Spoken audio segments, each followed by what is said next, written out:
रोहतास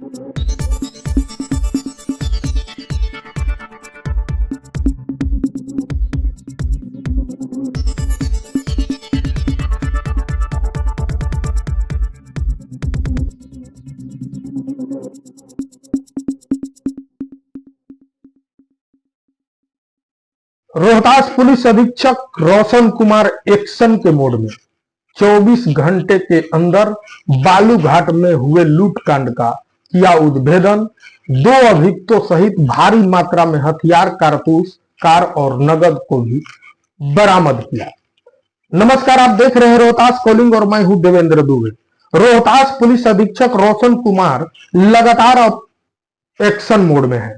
जिस प्रकार से एसपी साहब अपराधियों के ऊपर लगातार प्रहार कर रहे हैं, उससे लगता है कि रोहतास में अपराधियों का बोलबाला खत्म करके एसपी साहब पुलिसिया राज कायम करने वाले हैं।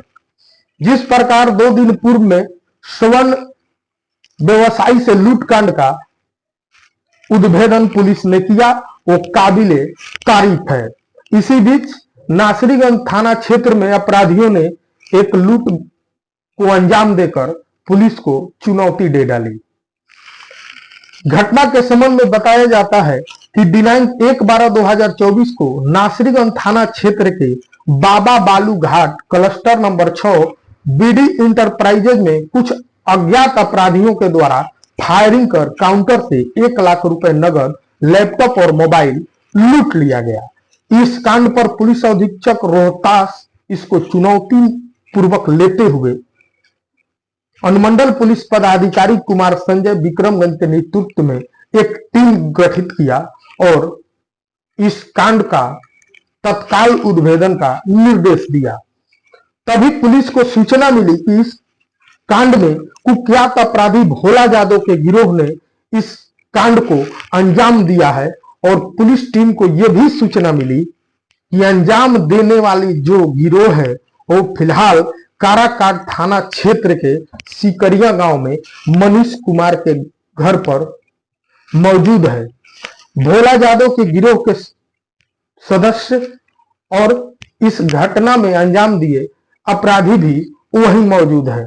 पुलिस ने अपनी तमाम व्यवस्था के साथ सिकरिया में मनीष कुमार के घर को घेराबंदी कर छापेमारी की और तलाशी के दौरान पुलिस को एक बड़ा राइफल, एक देसी कार्बाइन, 2 कट्टा, 42 कारतूस, 6 खोखा, एक खाली मैगजीन तथा नगद 45,000 रुपए और साथ ही भोला यादव जो कि इस गिरोह का सरगना है, उसके कार को भी पुलिस ने बरामद किया। साथ ही सिकरिया निवासी मनीष कुमार और उदय कुमार को भी पुलिस ने हिरासत में लिया। हिरासत में लेने के बाद जब इन दोनों से पूछताछ हुई तो इन्होंने इस घटना में अब अपनी और भोला यादव की गिरोह की संलिप्तता भी बताई और बताया कि इस घटना को अंजाम भोला यादव के गिरोह और दिनेश शाह सहित सभी लोगों ने मिलकर इस घटना को अंजाम दिया है। फिलहाल इन सबको गिरफ्तार करके पुलिस जेल भेज दिया, लेकिन इस गिरोह का सरगना भोला यादव और दिनेश शाह अभी भी पुलिस के पकड़ से बाहर है। जब इस संबंध में रोहतास पुलिस से पूछा गया तो रोहतास पुलिस ने कहा कि जल्द ही उन दोनों की भी और अन्य सदस्यों की भी गिरफ्तारी सुनिश्चित की जाएगी। आप देखते रहिए रोहतास कॉलिंग। चैनल को अगर अभी तक आपने सब्सक्राइब नहीं किया है तो सब्सक्राइब करें और बेल आइकन को जरूर दबाएं।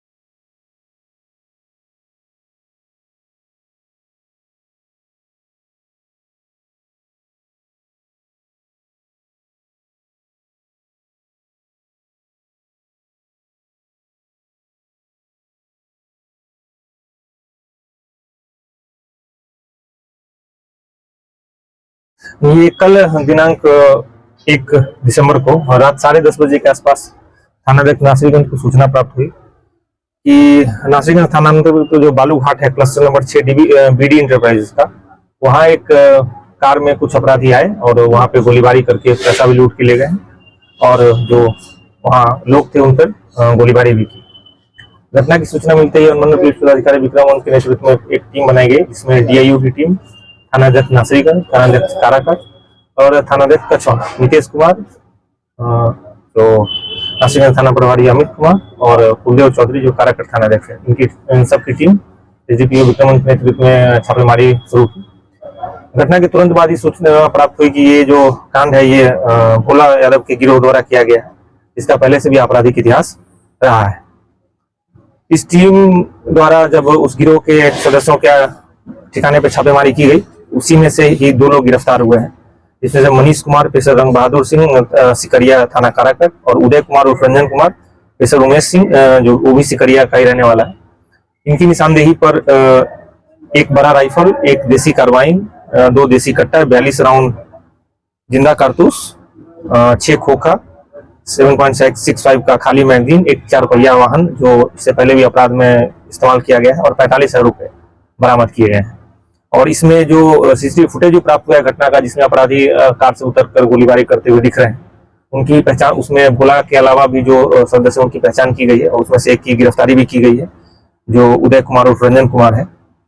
और इन सब के द्वारा संगठित तौर पर अपराध को अंजाम दिया जा रहा है। इसी पर रोकथाम के लिए इनके विरुद्ध ये कार्रवाई की गई है और इनसे पूछताछ में भी स्पष्ट हुआ कि कुछ और लोगों से भी इनके द्वारा रंगदारी मांगी गई थी और डराने धमकाने की कोशिश की गई थी, लेकिन वो घटनाएं किसी कारणवश प्रतिवेदित नहीं हुई। अब उन घटना के वादियों से भी संपर्क किया जा रहा है, उन सारे कांडों में प्राथमिकी दर्ज कर इनके विरुद्ध कार्रवाई की जाएगी और इस पूरे गिरोह के जितने भी सदस्य हैं, जो लोग भी इस तरह से संगठित तौर पर अपराध कर रहे हैं, उनके विरुद्ध कठोरतम कार्रवाई की जाएगी और सभी को शीघ्र ही गिरफ्तार करके सलाखों के पीछे भेजा जाएगा। सर, घाट पर गोली चलाने का कारण क्या? रंगदारी मांगने की वही बता रहा हूँ कि इससे पहले भी इनके बारे में जब ये गिरफ्तार हुए तब सूचना मिली कि और भी 1-2 जगह पे इनके द्वारा पैसे वैसे की मांग की गई थी, लेकिन किसी कारणवश वहां के लोगों ने थाना को सूचना नहीं दी। अब उनसे संपर्क किया जा रहा है और उसमें प्राथमिकी दर्ज करके कार्रवाई की जाएगी।